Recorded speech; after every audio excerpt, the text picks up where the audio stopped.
Good morning guys, magpiprito tayo ng pritong dilis. Ito yung dilis, ayan.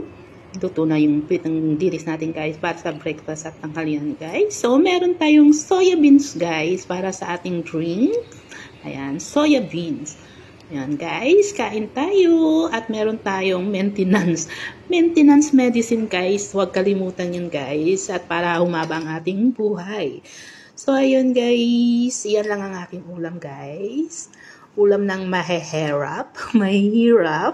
Joke lang. Masarap siya guys, yung dilis. Hindi siya maalat.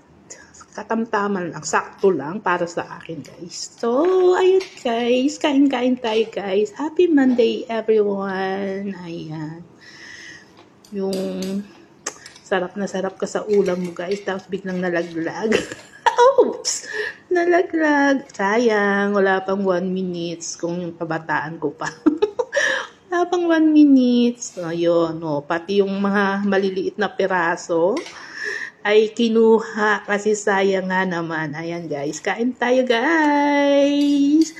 Good morning everyone. Yan ang ating breakfast at tanghalian guys. Maya-maya kakain tayo ng pomelo. Bye-bye!